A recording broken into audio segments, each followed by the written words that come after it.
Hey boardies, welcome to AmassGames. My name is Simon. Today I'm going to give you how to set up, play and review for the game Magnificent Flying Machines, a Richard Denning game by Medusa Games and Board Game Box. Now, obviously you've seen my unboxing teaser trailer video, so we've got the English rules, the German rules, and I've briefly given the overview on the other video already. So now I'm going to be setting up the game, obviously for this how to set up, play and review in this 2 to 6 player game. Now, if you are playing as a 2, you're basically doubling up on that planes that you have. I'm going to start setting this up now. I have deliberately left this so the final piece will not be in shot, but I'll just slide it across as necessary. So there are various tiles. There are 15 tiles. If you want to play advanced, you're going to play with all of them. Otherwise, you're going to play with 1 to 11. And I'm aware that only 1 to 9 to 1 to 11 to 10 is actually in shot. But don't worry, I'll show you the full setup. So if you do want to see the full pictures and everything actually being in play, please go ahead via the description in YouTube and go through to Instagram of 2,500 posts where you can actually see this being played. Aside from that, via the description you can support the channel via Patreon. There's also Facebook, and also there are occasionally competitions via Linktree, so they are time sensitive, so do please check back. So as you can see, 1 through to 10, and here we go, just to show you that 11 is over here as well. And let's talk about what these various different locations on these terrain tiles represent. Well, first you can see it's modular, so you can mix them up as well. There's various variants as well you can do team playing, etc. And in this game, basically, it's in 1909 of the great era of flying machines, and the Daily Mail set a prize of £10,000 to who could go 1,000 miles the fastest. So we have an airfield here, we have some fields, a town, a lake or some water area, mountain, a middle airfield, another field, we have a town, we have a lake, we have a mountain, we have a final airfield just out of shot here. Aim in the game is to go along, but maybe picking up some passengers, maybe picking up some trophies, some cargo, delivering them where they need to go to, fighting against the weather, making sure that you can pass your landing, your flying and your takeoff abilities, and lastly obviously make sure you do a nice land, maybe do some stunts as well. So the person who has the most victory points at the end will be the winner, and the game takes about 90 minutes. I would recommend it. I think it's best as I like it as a 3. I think there's least downtime there. So firstly, everyone's going to take one of these sheets. It's basically what you're going to do on your turn. There are 2 phases. Basically, there's 2 different actions you can do. You can do the same thing twice if you wish to. You can take off, which means taking off from the starting location. You can repair and scavenge as and when you get damage as well. You can fly on to a neighbouring tile. You can also do a trick manoeuvre to maybe get you some points as well, 2 victory points in this instance. You can gain altitude to go higher up, which means you can avoid some weather effects. And you can land as well. And there's various different ways you can be landing and doing those different things, and if you are successful or not. If you're not successful, you can either fail or have a catastrophic failure. It really depends whether or not you obviously how much you're committing. So this is a pick up and deliver game with some chance mechanics via dice rolling and some ways you can mitigate that too. So now we're setting up the weather tiles. What you're doing is excluding that first one. Of course, there is a spot for it should you wish to shuffle things around. So then on, you're going to place all of these face down initially. And as you reach these tiles, they're then going to get revealed. So if you're up in the lead, then you're not sure obviously what weather you might have to deal with. I'll show you one of these tiles in a second and show you how it works. So whilst I'm also doing this is by Richard Denning. He is a co-founder of the UK Games Expo. I do a separate playlist for that. This playlist for this video is also the AmassGames playlist. They had a setup and review playlist amongst many others, including family weight playlist as well. So you can see, very attractive art. Everything else can go back in the box. They can be needed as and when. And just to show an example of how it's going to work, is as you want to take off, you're going to have to deal with various things. But for now, let's continue setup. So some various trophy pieces. If you're the first player, the way it's going to work is you're going to roll 5 dice. And whoever's rolled the best, you can choose what you're doing, but for example, most landing symbols, whatever it might be. And whoever happens to get the best result, they are going to go first. The next player is going to take 1 victory point, the second player is 2, third player 3, etc. You're also going to play out these victory markers. So 8 points is going on tile 11, so way out of a shot here, and that's just down in spots just down here. So that's going down here, and underneath that is going to be 5 victory points as well. So you're going to find those respective tiles 1 to 8, and depending on the player counts, that's what you're placing out. So you're placing a 5 under the 8, so if you land there first, you'll get 8 victory points. If you go the second, you'll get 5 victory points. The game ends when the penultimate person has landed over on this right hand side. Now this middle landing field, we have 7 victory points and we have 4. That is in a 3-player game. It does vary depending on the player count. So for now, everything else is going to just go away. And just to let you know, it's already thought some other people are, this has been very fun to play. Some people haven't done very well with their dice rolls, but that is what it is. You have passenger markers as well. So depending on the number of players, you're also going to be laying out these passenger markers. These are going to give you 3 victory points should you be able to deliver them at places which need them. such as the airfields. So you have 1/1. That means for regardless of player count, you're placing on there. It has in German and also in French. Then you're going to obviously go through the rest of them. So again, 1/2 means you're going to place 1 with 3 to 4 players, 2 with 5 to 6. 0 to 1, so we're skipping this in a 3 to 4 player game. 0 to 1 as well. 2 are going to go here in this middle airfield. Then 1 is going to go here. Now most of the baggies did come with the game, but some there weren't enough to really have me divide up these pieces as much as I wanted to. And I had already mentioned that for some reason the box carcass wasn't doing a great job. So everything else is finished with. They're done with now for the game, subject to anything else that comes out. You're going to choose which pilot and various other special abilities and items that you can have in the game as well. You can start with a preset board. There are 6 preset boards, or you can choose one of about 20 odd pilots and other special mechanisms you have as well. So for now, we're just going to stick with the base game board as well. Why do that? Well, it's just quicker setup ultimately. So for your first game, I recommend you do this. This means I'm going to have a various amount of dice depending on what I'm doing. So we have takeoff, we have flying on, and we have landing. This means if I want to pass this test, I'll be rolling this amount of dice. If I want to take off, I'll be rolling 5 dice. If I want to fly on, I'm rolling 5 dice. And if I want to land, I'm rolling 4 dice. Now, based on certain abilities I have, such as the flying manual and the superior tiles, I can show you the card in a second, but ultimately it's going to give me an additional tire. So in this instance, I have 5 dice to roll because that represents the symbol, and that's how that's going to look. So we'll leave that off to one side for the time being. I'm just going to move this up slightly to show everything else is in shot. So there we go. So we've talked about the victory points as and when you need those. There are also going to be some flying cards. Now flying cards are once you've finished a turn, so once everyone else has had a turn, you're then going to come back to yourself if you're the first player marker, flipping over a card, and ultimately it's going to affect where the win tiles are. So anything that's been revealed is going to shift, just so that you've got something else to preempt. Now, in these preset boards, you can also see the various spaces for tiles as well. This is your internal, external place that you can keep your cargo. And in this instance, you need to place them out. These are basically mitigation effects if you cannot meet a die roll, and I'll show you how that works in a second. So just to remind you, we have takeoff by the propellers, landing with this gear icon here, this red wheel. Of course, it's a different colour. And you have another one as well to do with flying, which represents, obviously, looking like flying. So that's obviously like a boat, but like a clothes peg, a blue clothes peg. So there's 3 here. There is a total of 6. You're actually going to be placing out 2 of each, at least for this particular character, Captain Matthew Comben, who was part of actually the design team here as well. So let's check this out here, and there you go. These ones will be filled in. Now you also have fuel cubes. What do they look like? Well, respective for your colour, so this person can be whichever colour you want it to be, but you're taking that fuel cube. So I think yellow sticks out quite well. So you're going to start off with some fuel. Everybody's going to start off with the same amount unless there's something which changes their ability. So there we go, this goes out here. And as you can see, as I mentioned, everything is in German and in English. So there we go, you can put them over. So last time a game I played, actually, we've heard of triplane, someone had a biplane, and someone had a monoplane. We also have other markers at play. So we have our various characters. So over here we have the triplane, so you need to find where that triplane is, and I think there it is. You're also going to need a respective colour counter for it to go in, a standee. So in this case, choose your respective one here, which again will be yellow. And then you're going to place it out. It doesn't matter which way you sit around the table, you'll notice that it's always pointing towards, obviously, the finishing line. So that's going to go here, obviously on the ground level. So you have the ground, then we'll have various tiers of flying levels you can go to as well. Like I said, the only one that really matters about negating the weather is this top one. So how does it work? Well, on your turn, again, you can do one of a few different things, and you can do 2 things. So a total of 2 phases. So as per this, I can choose to take off.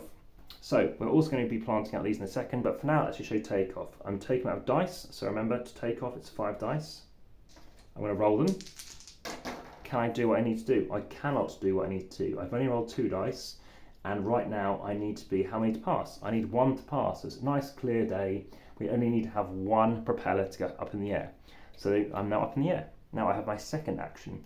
I can choose to actually gain altitude and move higher up as well, which moves me to the highest point possible. I can also choose to move on. In this instance, let's choose to move on. So again, it's my second action, now my second phase.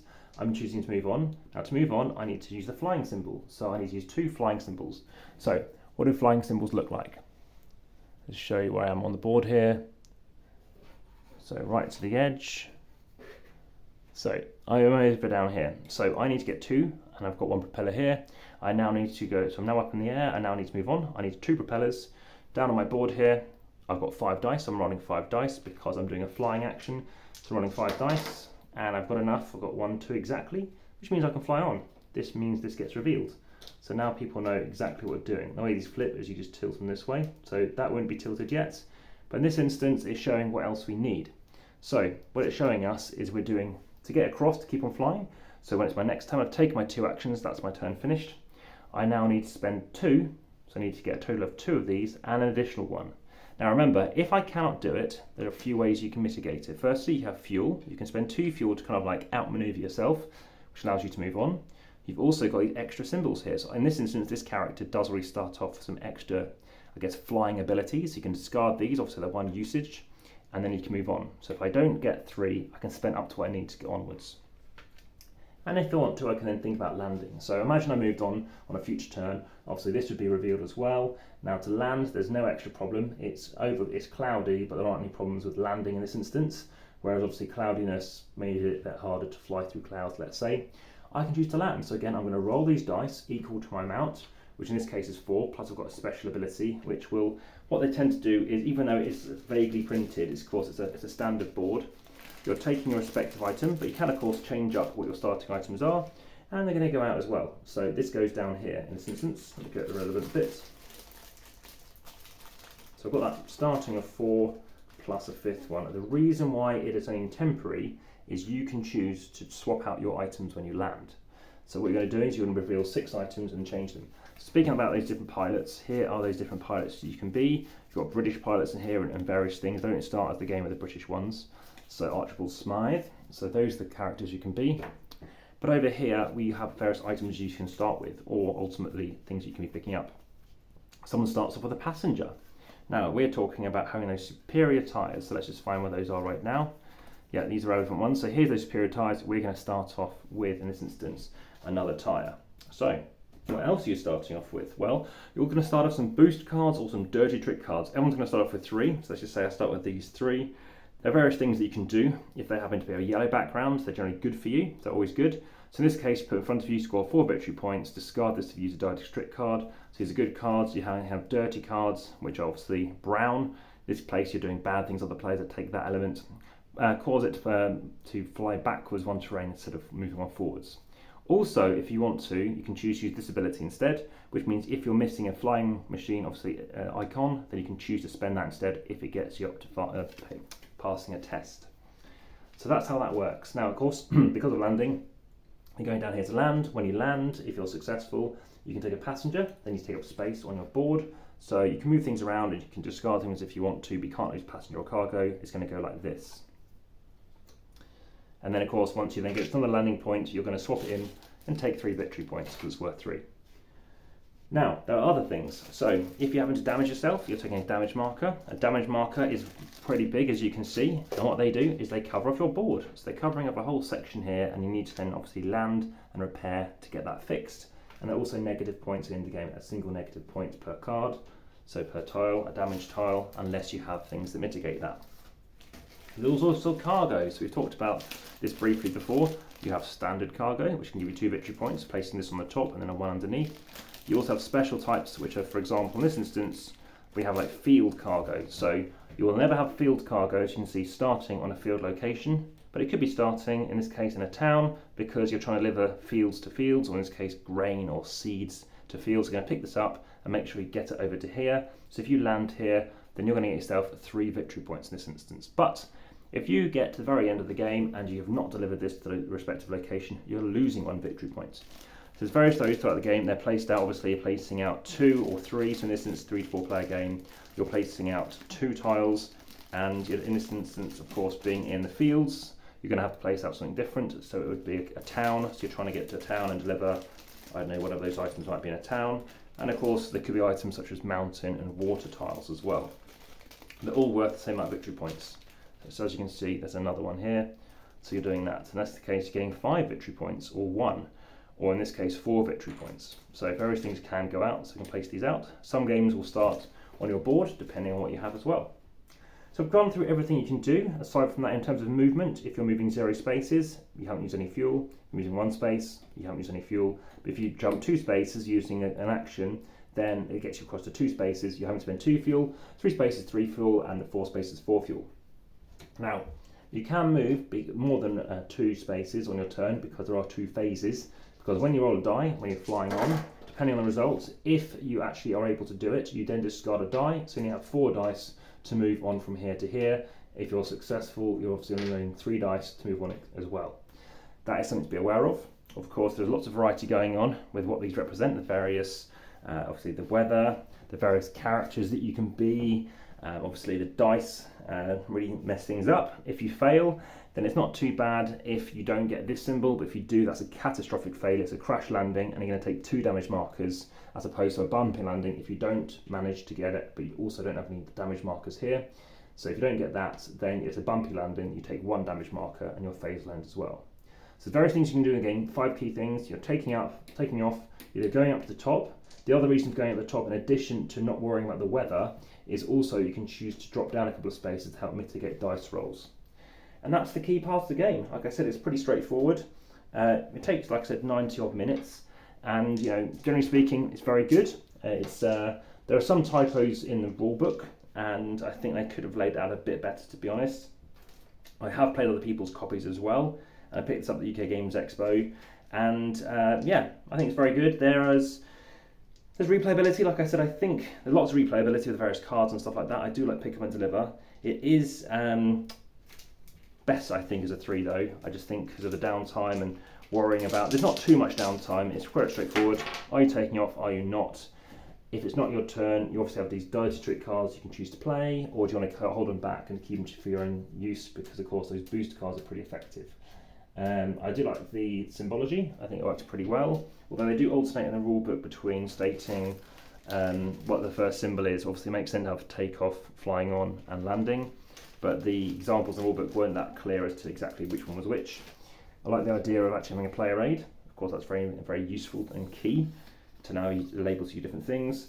And the fact in this instance this character doesn't still have much else other than the fact that they have an extra victory point, which turned out to be crucial in the game I last played because it came down to 1 victory point. Of course, fuel, you have a max amount of fuel unless you have extra things that can obviously help you in that respect, which is good. You also have grey cubes for other factors too. You can obviously, when I said land, you can swap out some of your items, like those, like the flying manual in this instance lets you reduce one of the weather instruments or weather factors by 1 as well, which is quite cool. Yeah, so there's quite a lot going on for it. I have played other Richard Denning games. I haven't played The Great Fire of London, which I was very keen to play. That was the kind of game I was more keen to get over this one, but it was unavailable at the time. Also, I've played Tinker Tailor, as in Tinker Tailor Soldier Spy, the John le Carre book and film.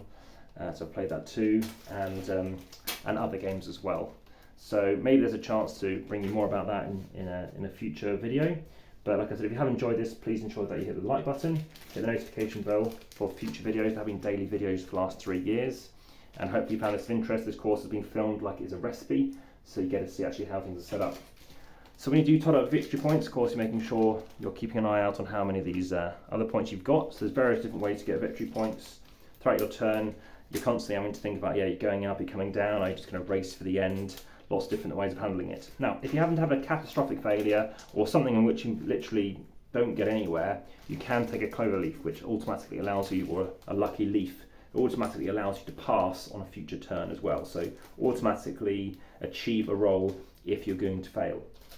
That's quite handy. I like the idea of the fact that you can have a double passenger token, taking up a double space. I'm trying to think of another game which does this kind of, it takes up 2 spaces. I'm thinking something like an Uwe Rosenberg game, but I'm not entirely sure. The piece is quite nice. I like the cargo pieces. I think the art looks nice. I think the general table presence is quite effective, and yeah, obviously a lot to enjoy. So, any questions? Please let me know. The best position to do so is in YouTube, and obviously I'll set this away, obviously, without having to give you any more time. If you do want to know more, of course, please do check out the description. Like I said, Instagram and also commenting in YouTube is best. Well, thanks for watching. For now, back to the table.